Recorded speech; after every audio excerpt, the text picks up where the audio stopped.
Stathopoulos and Josh Phegan come together in an incredible podcast, Grow, Scale, Master. An energetic approach to drive progress, master skills, build strengths and put the strategy back into rapid business and personal success. Backed by real-world experience in rapid scaling to playing the long-term game of business, it's the story of all the lessons learned on the journey to mastery. Be inspired, renew your energy and chase the future with Grow, Scale, Master. Con, welcome to the new world.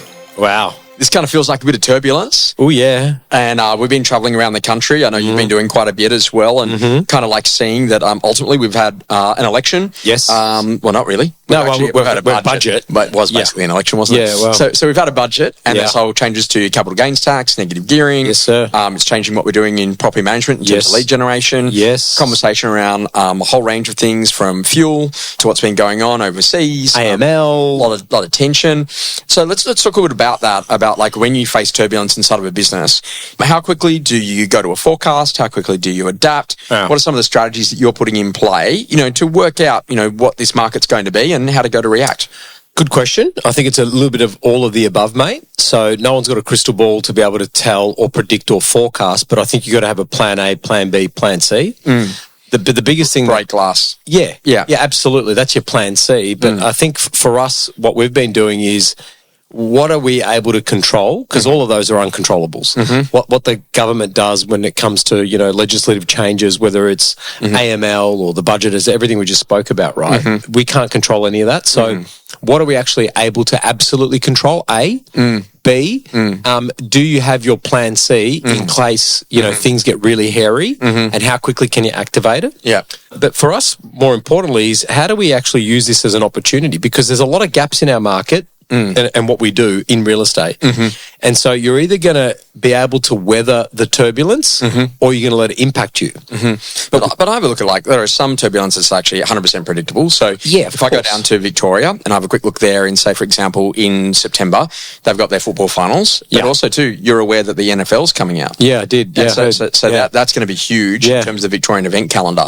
And then October is probably going to be quite consumed by a state election, which will be quite controversial about land tax and things like that for the first week of November. So if you're an agent and you're looking into that market and you're saying, well, we've got the balance of May, we've got June, we've got July, we've got August. Winter's starting to look really good, isn't it? And then all of a sudden September, October, first week of November, in a bit of trouble. You really have to have some proper conversations with the people about why you should be selling today and why that's probably some of the best conditions that we're going to see all year, and having a bit of a view to that, right? You're absolutely right. Being able to kind of forecast the predictable stuff, right? But the thing is with me, Josh, too, and this is maybe the way that my brain's wired. So think about turbulence. You're on a plane. Yes. Think about the discomfort. Think about having to get up early to go to the airport, and you got to queue up and check in. Not if you're Josh Phegan, by the way, because you go, what do you go, sweets or something first class?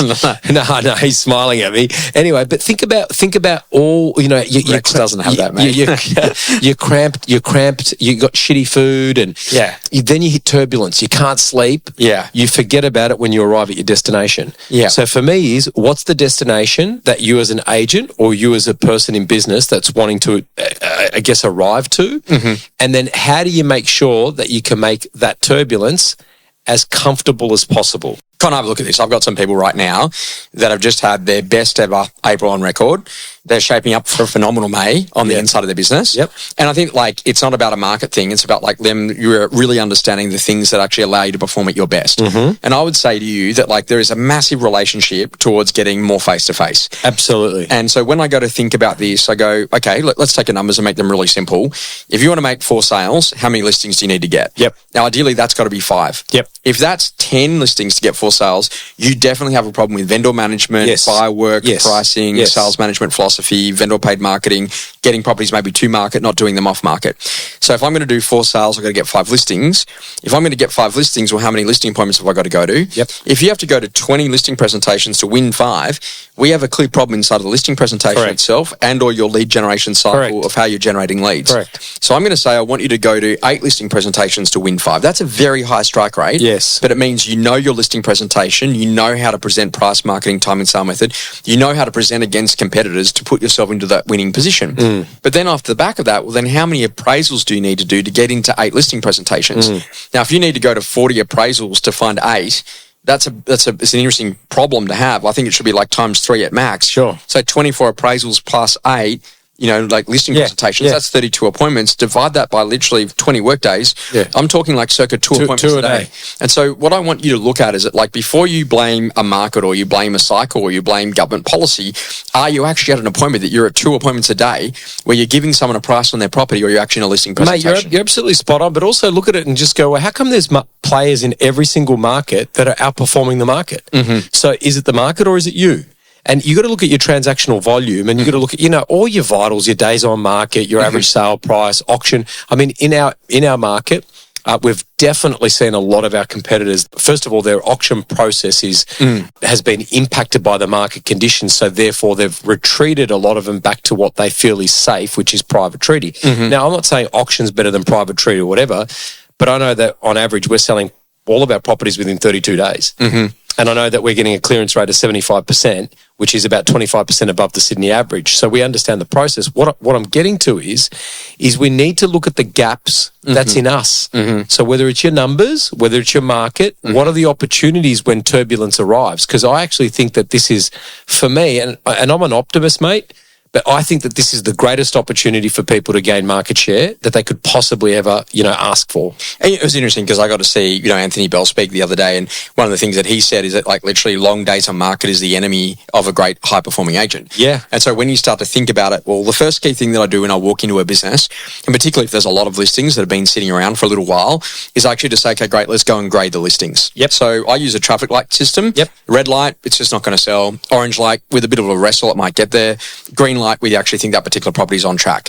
And not like terrorism, but very different. See something, say something. Yes. If something's not right, you got to go and have a conversation. You've got to go and do that early. Yes. Now, I want you to have a look at your listings. What's actually the reason why that seller is selling? Yep. Are they in a position that they actually need to do a transaction? Yep. So I want you to think, who out of your sellers right now is actually selling for a profit? Yes. And who's actually selling at a loss? Yes. Now, if someone's selling at a profit, what do they pay for it and what are they selling it for today? Mm-hmm. Help them to realize that they've actually done really well. So a good example of that, if they bought the asset for $200,000 in 1996 and they're selling it today for $2 million, they've actually done really well. Yes. Now, if they're in a position that they're selling at a loss and they bought it for $2 million in November and today they're only going to sell it for $1.8 million, why would they do that? Yep. And they would be doing that because they're under financial pressure. They've got a better quality asset class to go to. There's a reason why. There's something else that's going on in that background, and you've got to really work that. Yes. What I'm finding is a lot of agents don't actually know, are my owners actually selling at a profit?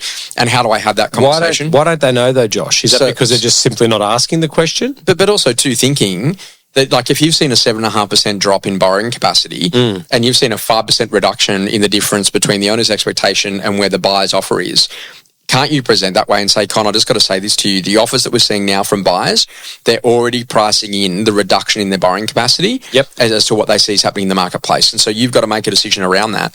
And by the way, if you're in a position that right now investors have just pulled out of market, and you can actually go and put your money in an ING account for circa 5.5% on interest on a 12-month term deposit.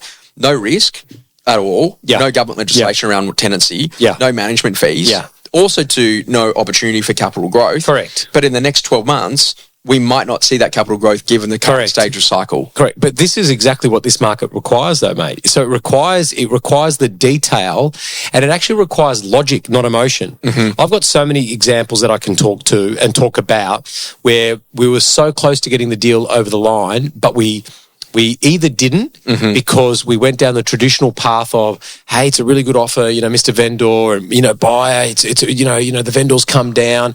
Time out. Let's go straight to logic. Mm-hmm. Hey, is this the property that you want to live in with your family? Yes. Okay, I can't replicate this one. Yes. Okay, but what I can tell you, the difference between where you are and where the owner is 1%. Yes. You own 99% right now. Yeah. And that difference is $86 a week. Yes. That's what we've got to come up with. How do we close the gap? Yes. Right? So more wrestling between 10, 20, 30, 50, 100, $200,000, depending on sale price, is going to be happening inside of that market. Mm-hmm. But what you're going to realize very quickly is that right now, if you believe that interest rates have still got another 1 or 2 increases to go because of the inflation cycle, then that means that borrowers have got the most amount of money right now. They're going to be able to borrow for the foreseeable future. And investors mortgages are basically gone on existing builds. Established residential. Yeah, correct. And if they still want to borrow, here's the funny thing is too, when you look at now that negative gearing has been removed on established properties, it can be about a 30% reduction in borrowing capacity. And then the interesting conversation too, don't forget that if you're buying a new property, the negative gearing offset is against your rental income. That's exactly right. Not the money that you earn at the office. Correct. So this is where we need to, is it turbulence or is it just noise that's in between our ears and we're actually not sitting down and paying attention and exploiting the gap? I don't mean that in a bad way. But finding the opportunity in every cloud. Yeah, that's exactly right. So you're a big one for like dialing in on process. Absolutely. You're looking at some of the best agents in the country that you have the chance to work with inside of your group. Yes. And one of the things is that like they're really big on dialing in on process. And I think like Amit is a great conversation around that because like every week for the first 4 weeks, every vendor must have a 15-minute meeting with him. It's either at the office or over like a FaceTime or whatever. It's on Calendly, and that's if they're on track. If they're off track, it's face-to-face. Yeah, and that's a process. And that whole conversation is that when you think about dialing in on process, you are seeing some agents maybe shy away from auction or maybe shy away from coming to market or maybe shy away from, what they're doing in terms of a price change. Yep. Is that the sort of stuff you got to lean into and actually work out who actually wants to do a transaction? 100%. Yeah, definitely. And I think today, more so than ever, is whatever you were doing 30, 60, 90 days ago, whether it's listing, vendor management, running an auction process, prospecting, if you haven't updated your new operating system, you're already out of date. So, for example, we've got 3 types of, I think, agents in the market right now. I can't get stock, I've got stock and I can't sell it, and I've got stock and I can sell it. So there is a use case and a problem that we need to solve for every single one of those scenarios. So if I'm prospecting and I can't get a listing, am I still doing what I was doing 30, 60, 90 days ago? Or do I now start prospecting landlords? Because guess what? With negative gearing, guess what? With interest rates, increasing, guess what? With CGT implications, guess what? Maybe I should just start looking on the rental side of REA and Domain and work out, oh, wow, that property's been on the market for 24 days. That's 1 month without income. That is also half a week to a week's letting fee, plus. Hey, you know what, Josh? Have you ever thought about maybe seeing what your property might be worth if you wanted to sell it? Well, I've got an alternate view. What happens if I called every person who walked through an investment property that was looking to buy an investment and just asked them a conversation, given the changes, are you still looking to do that? Or would you consider selling your principal place of residence and buying a better principal place of residence, which is tax-free? Well, and that's what's going to happen now. The principal place of residence is now going to be tightly held, and also people are going to say, this is the last, capital gains tax free threshold that I've got, so I want to maximise it. So what I'm getting is, when the market zigs, you zag. I love it. And this is better buy work. Oh, so mate. like literally, you've spoken about lookalike campaigns for a long time. I think you actually created the term. Yeah. Is it because I used to go to call it cross-selling. Yeah. But that basic idea is that then thinking very differently, that in the opening moments of the campaign, if we've opened a property of a similar type in the last 12 months and a similar buyer would have walked through, can I jump on the phone and go and ring you? Now, I had a classic the other day where I had an agent text me at 12 o'clock on a Saturday, say, hey, we've got a new property that's just come to market that could be good for you, and it's open right now.